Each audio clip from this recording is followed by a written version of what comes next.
Wednesday show. Wednesday show. Wednesday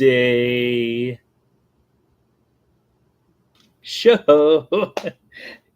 Hello, everybody. We've got at least one person out there because we started that poll, and people are taking the poll right now.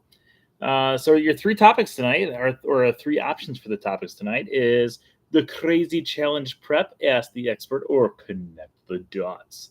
We're going to give you guys until we finish up our little intro here. To do that, I was also just about to check something on my phone here, and then I was like, oh, it's 9:30. We better hit the start button. So then I hit the start button, but I still haven't checked the thing. That actually is relevant to the show. So let me just check that real quick. Huh? Okay, and then do this. Okay, and this. Maybe, maybe not. I don't know. We'll see. There you go. All right.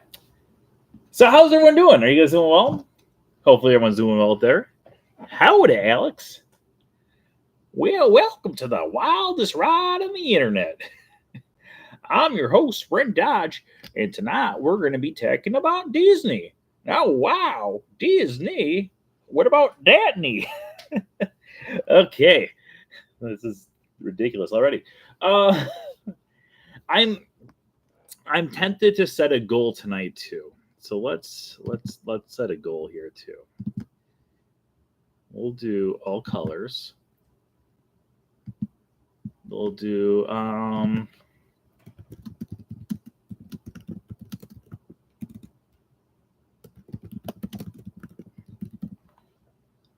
there we go. We could we're gonna have a super chat goal tonight too, because yeah. So starting right now, we got 30 minutes. If we get 10 things, my phone might be charged enough in the next 30 minutes that maybe we just head back to Magic Kingdom and go watch Starlight. So that's our incentive for this evening. Or maybe if we hit it by the end of the show, we go live from Magic Kingdom next week. We do that as well. All right, so let's get this party started. We're going to start what number is this? 835, I want to say. I literally just wrote it down before the show started here, but let me just double check here, because otherwise I'm going to look like a fool when I go back. I'm like, oh, yeah, 835. That's crazy. We're at 835 episodes of the Wednesday show. Let's get this party started. We're going to start the 835th episode of the Wednesday show in 5, 4, 3, 2.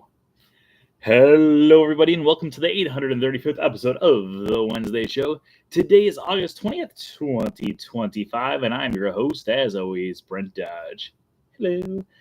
Today we're going to be talking all about the topic that you guys choose before we wrap up our intro here. Right now, your options are Crazy Challenge Prep, Ask the Expert, or a game of Connected Dots. I love all three, so whichever one you guys want to do, that is what we will do. But of course, before we get to any of that, let's talk about our news for the week.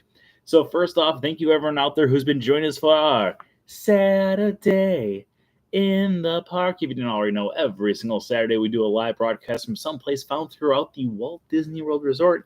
You never know where we're going to be coming to you from, but I promise you we will always be coming to you live from Disney. So make sure you join us every single Saturday at 1 o'clock Eastern Time for a little bit of Disney fun. I don't even remember. What did we do this past Saturday? I think I was at Animal Kingdom. Was that at Animal Kingdom? Let's, you can look this up too.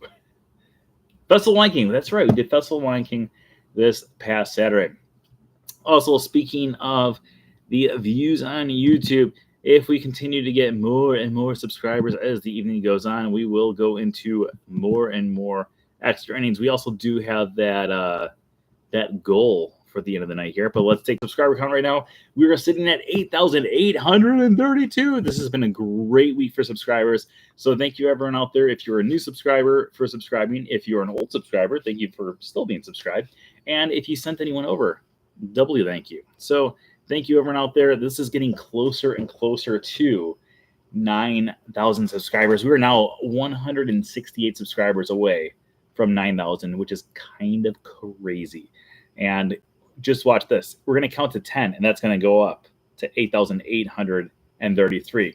10, 9, 8, 7, 6, 5, 4, 3, 2, 1. It didn't do it. But we got our first dollar towards that goal. Thank you, Alex, for the dollar donation. Okay, so we're still at 8,832, but that's A-OK in my book as well. And of course, as always, tonight's episode is sponsored by our Patreon pals. If you're one of our Patreon pals out there in the chat room right now, give us an oh yeah. Thank you to the Patreon pals. You guys truly help make this podcast continue going on every single week. And also, donations like this. You guys probably don't have the chats right there for me, so I don't know where it is for you. Is it down here? Or is it here? I don't know. But people like Alex, too. Thank you for the dollar donation. Oh, let's give you a heart, too. Can we do the heart? Oh, look at that. Okay. So let's wrap up our poll here. It looks like tonight we're going to be playing a wonderful game of Connect the Dots. If you've never played a game of Connect the Dots, it really comes down to you guys out there helping us connect the dots. So what we're going to do is you in the chat room are going to be throwing out random things about anything and everything Disney. This can be things like as specific as I don't even know right now, the picture of Professor Philip Brainerd in line for Journey into Imagination with Figment, or it can be as broad as Broadway, Disney on Broadway.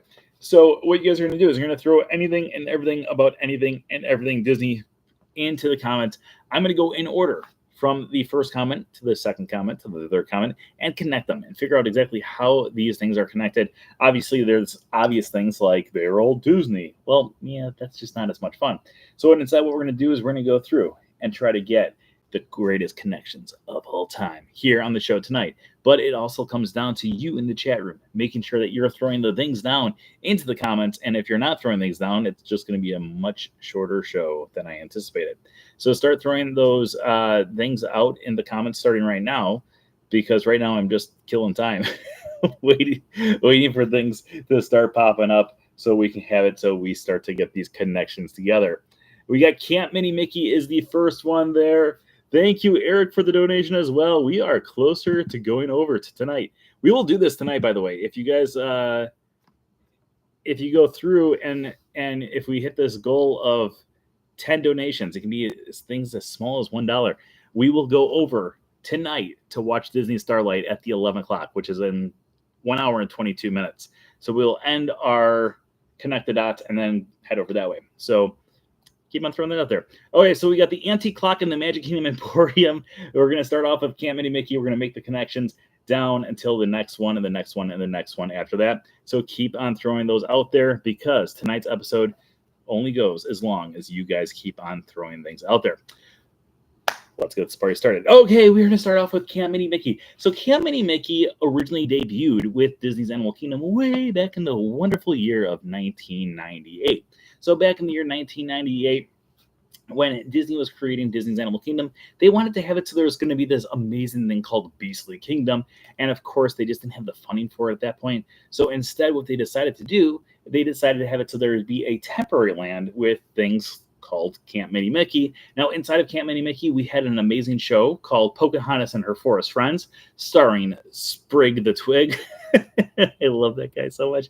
And in addition to Sprig the Twig, we also had a temporary show, which ended up becoming one of the fan favorite shows of any Disney attraction or any Disney show anywhere in Walt Disney World, in the form of Festival of the Lion King.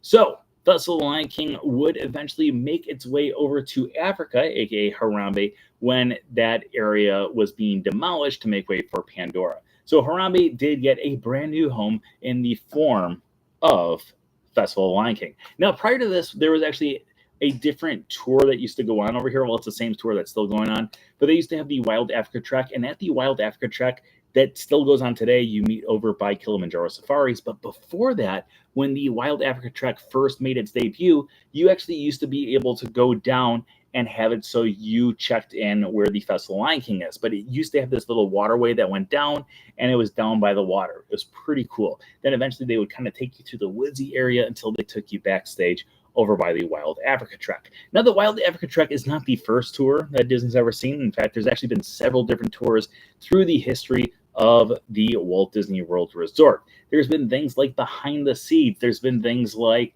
the train tour, which is still my favorite tour that I've ever done. And then, of course, there's things like Keys to the Kingdom. Now, Keys to the Kingdom tour is one of those tours that takes guests both below the utilidors and also up on stage, where you can learn all about the history and the magic that is the Magic Kingdom. It's one of the best tours that I've ever taken in my life. However, there are a few different things that are very interesting about this tour. Number one, like I said, you get to go below the utilidors. Now, when you're going below the utilidors, if you don't know what the utilidors says, it's like the little underground city that's below the Magic Kingdom. I used to walk through it every single day when I used to be a cast member over at the Magic Kingdom. And the entrance to the tunnel is behind Fantasyland. So if you ever go behind Pinocchio's Village House, there's actually an entrance right below Pinocchio's Village House from the outside world down to the mole people, aka the cast members. That was me. That's why we used to make that joke all the time. You're like, we're like mole people going into our tunnels.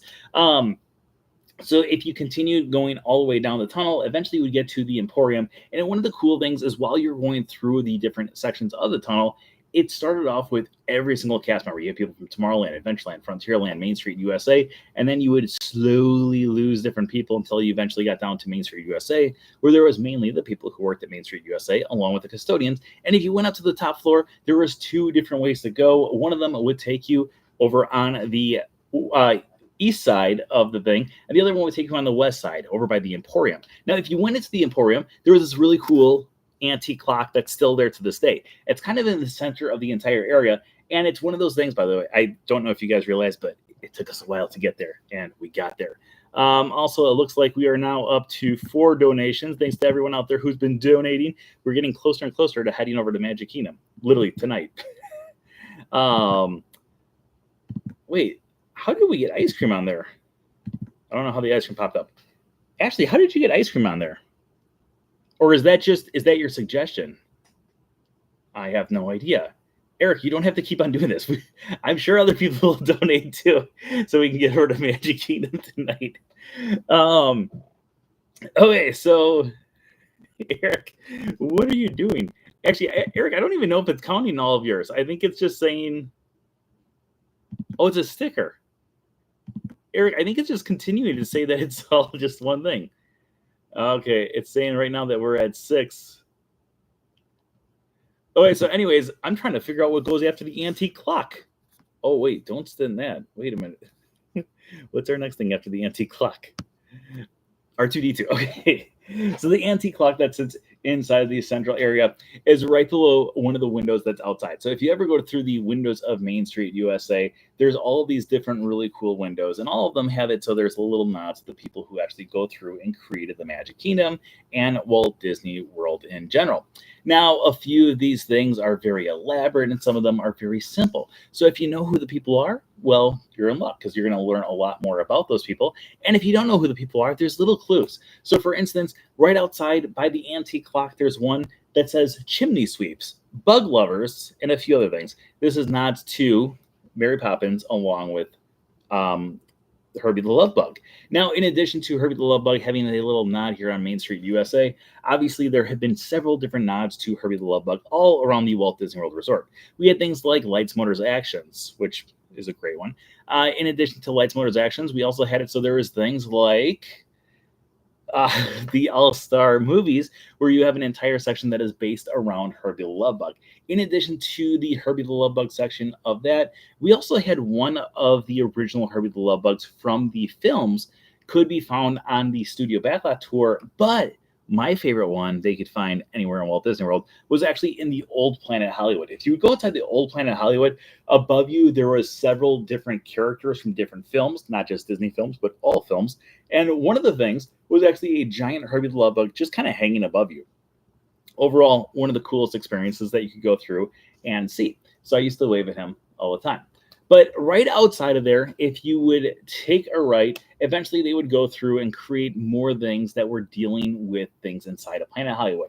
In fact, one of the characters that used to be found in there, or not the character, was a character named Jock Lindsay. Now, Jock Lindsay might sound familiar to you, and if he does, well, good for you, because then you've probably been to Disney Springs. Because Jock Lindsay's Hangar Bar is actually a nod to Jock Lindsay, a character from Raiders of the Lost Ark. If you remember in the first scene of Raiders of the Lost Ark with bum ba dum bum and the boulder, and he's like, he doesn't run like this. He runs more like frantic, not like Captain Jack Sparrow. But anyways, he's running away from the boulder, and then eventually he's running down the hill, and he starts yelling, "Jock, start the plane!" He's got that pilot there. That pilot is actually Jock Lindsay. If you ever go into Jock Lindsay's Hangar Bar, there's lots of really cool references to the Indiana Jones films, and actually just a lot of different Lucasfilm projects, because Raiders of the Lost Ark was in collaboration with Lucasfilm.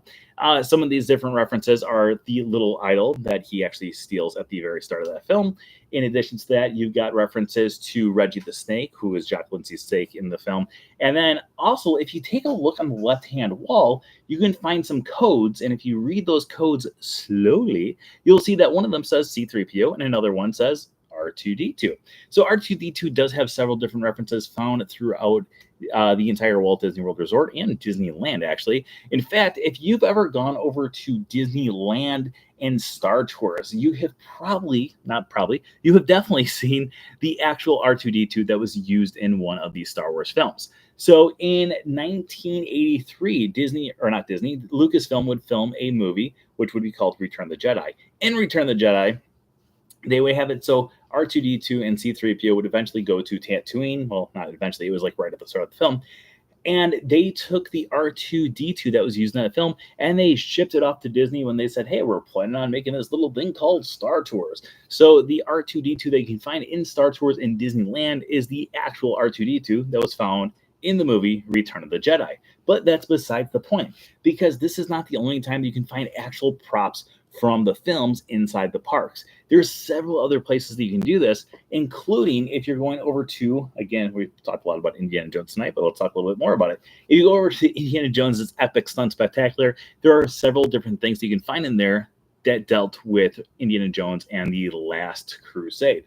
If you go to the exit, there was a tank out there and a truck. Those ones were actually used in the film. While you're going through the extended queue, which isn't used very often, but if you go through the extended queue, you can find a broken down airplane. This is the broken down airplane that the man is inside of in the tunnel when he's looking at them while they're driving away on the motorcycle.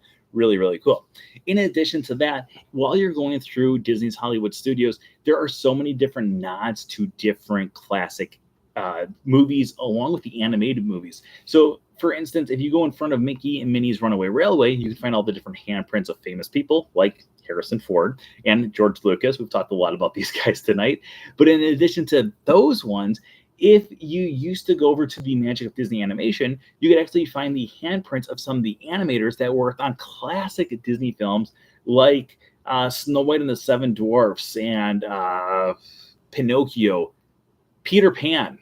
Actually, speaking of Peter Pan, if you've ever gone on Peter Pan's flight, one of my favorite little details that they added in when they added that extended queue is you can actually find Nana the dog inside that line. So while you're going through and you can see Nana the dog there, she is in two-dimensional form, much like she is in the film because, well, she's just a cardboard cutout. Also, wait, where are we standing right now for our thing? We got, what, 6? 6 of 10. We're doing pretty good. Goal ends in 1323. This whole thing is still kind of blowing me away right now on how to do it and how to add it. Can I do this?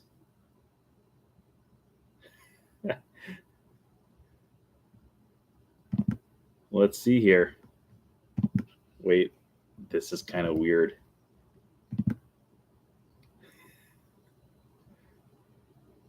There we go. I just bought a super chat too. We're one donation closer.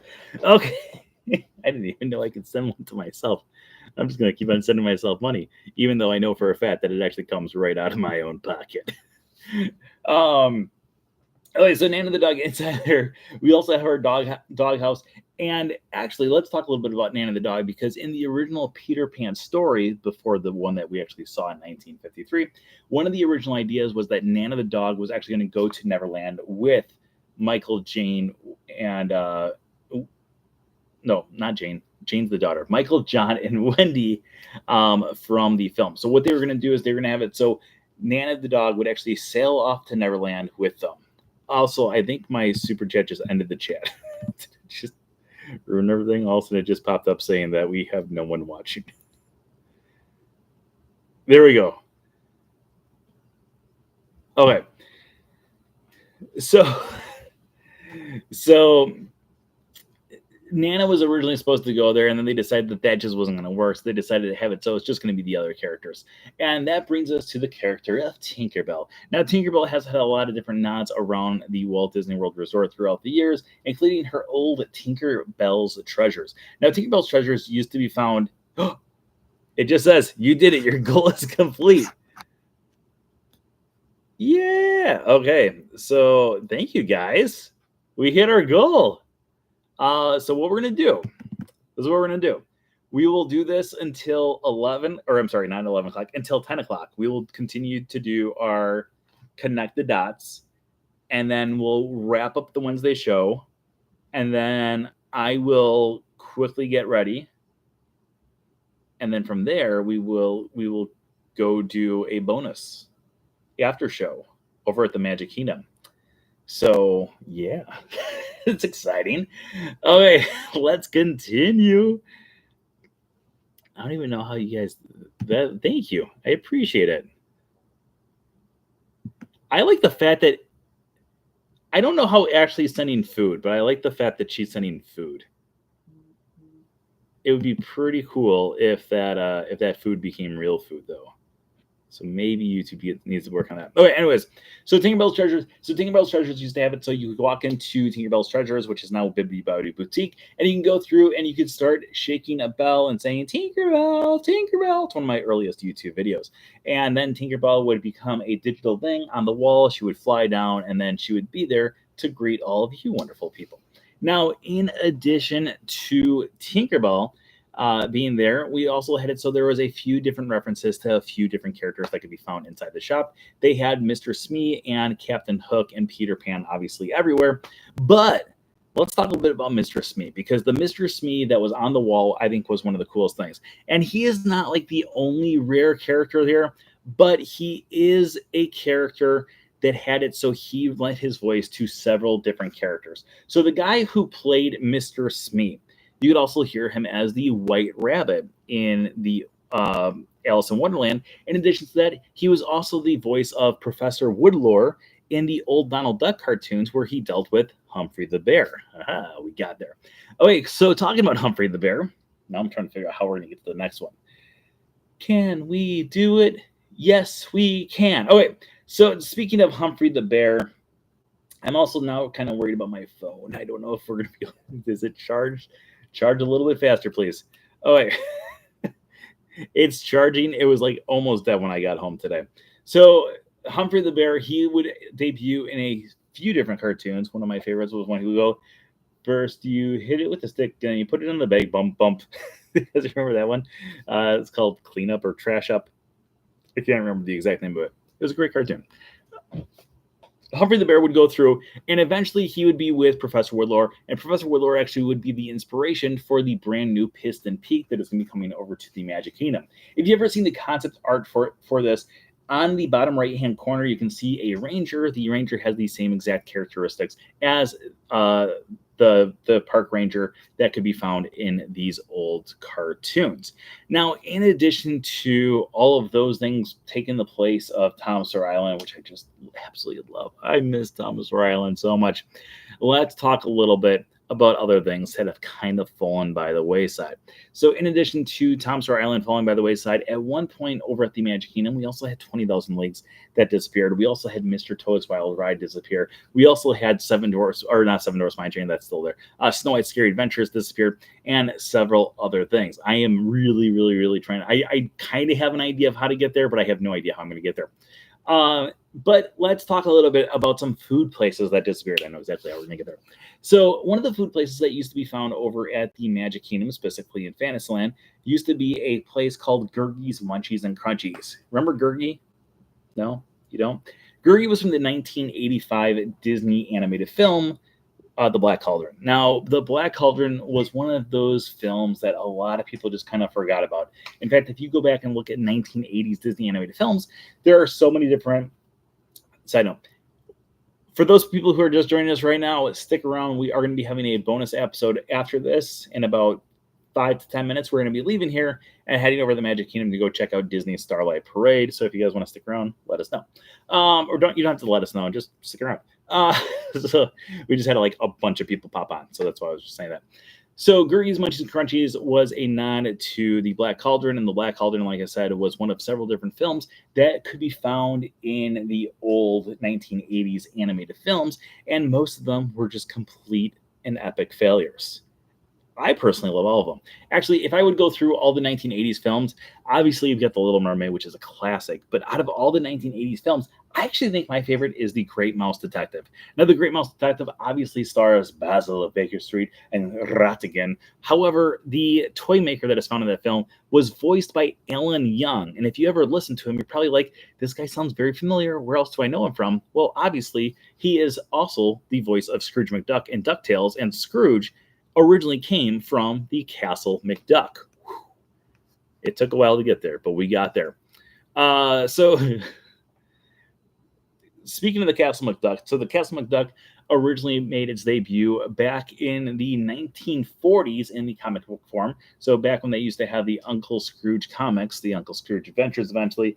In this comic book, they would go through and talk about the backstory of Scrooge McDuck quite often, and they had several different ghosts that kind of roamed the halls. Now, all these different ghosts had their own little backstories as well, and most of them had it so they kind of went through a few changes, but most of the time they didn't have like too elaborate backstories like Scrooge McDuck. Now, Scrooge McDuck, obviously, he would make his debut in a cartoon, or not a cartoon, but in a comic book known as Christmas on Bear Mountain. And that is where he met Scrooge, or not Scrooge, where he met Donald and Huey, Dewey, and Louie. He had met Donald once when he was a baby, but this is going to be the first time that he saw Donald as an adult, and the first time that he ever met Huey, Dewey, and Louie. Huey, Dewey, and Louie have actually had several different experiences all around Disney World throughout the years. They've been characters that you can meet. I've never met them, and it still makes me so upset to this very day, but that's besides the point. We actually used to be able to find them over at Camp Mini Mickey, which we talked about just a few minutes ago. And in addition to that, we also had it so they would be the inspiration for a few other characters that would be found inside the parks. So a few different troublemakers that you would have around the parks, characters like Figment. There were some little bits and pieces of Figment that were inspiring of Huey, Dewey, and Louie.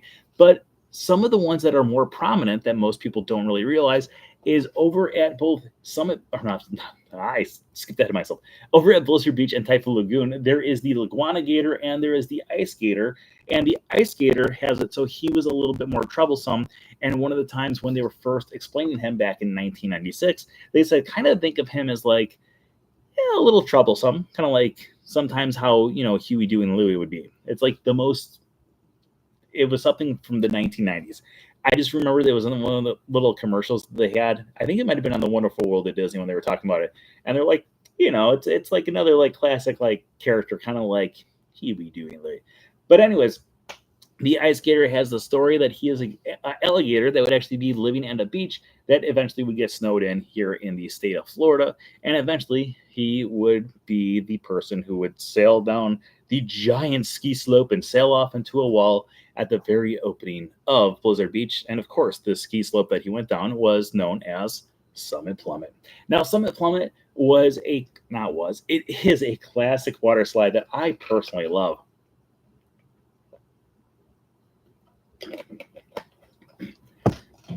It's got thrills, it's got fun, it gets wedgies. There's a little bit of everything there. However, I'm trying to figure out if do we have time? Should we wrap this up? I'm looking at the time here. Let's get to the next one here, and then we're gonna do a quick wrap up. and then we'll continue with our bonus episode in just a few minutes here. We're going to go plummet. Oh, so Summit Plummet would be the largest or the tallest free-forming drop slide anywhere in Walt Disney World. In addition to that drop, the other tallest drop you can find in Walt Disney World would be the Tower of Terror. Now, the Tower of Terror would obviously be found over at Disney's Hollywood Studios, which at that point was mainly known for different shows. We had things like Indiana Jones Epic Stunt Spectacular, Here Come the Muppets, Superstar Television, and of course, the one that I love, which would be Muppet Vision 3D. Now, inside of Muppet Vision 3D, while you're in the queue, there are several different puns playing tribute to different things they can find in the Disney universe. One of them that I absolutely loved was a net full of Jell-O, which of course was a nod to Annette Funicello. Ladies and gentlemen, thanks to you guys and your donations here, we have. Can we pop that up on the screen? I don't know if we can pop that on the screen. I don't think we can pop it up on the screen. I was trying to have it so that could pop up on here, but it doesn't look like we can do it. All right, so thanks to you guys. What we're going to do is we are going to go through and we're going to do a broadcast over at the Magic Kingdom in just a few minutes here. So what we're going to do is I'm going to get ready real quick. I'm probably going to be leaving here in like 5 minutes-ish. And then I'm trying to figure out the best way to do this. We might wait to do the broadcast after I get through security, just to make things as even and then I don't have to like worry about security being like, oh, sir, you can't film through here because we're not supposed to film through that area. So what we'll do is we're going to wrap up here. We're going to come back to you live in about 25-ish minutes. And yeah, we'll sit around. So as always, anything can happen if you let it. We'll be back in 25 minutes, give or take 5 minutes. Okay, we'll see you soon. Bye-bye. Bye-bye now. Bye-bye, bye-bye, bye-bye, bye-bye, bye-bye.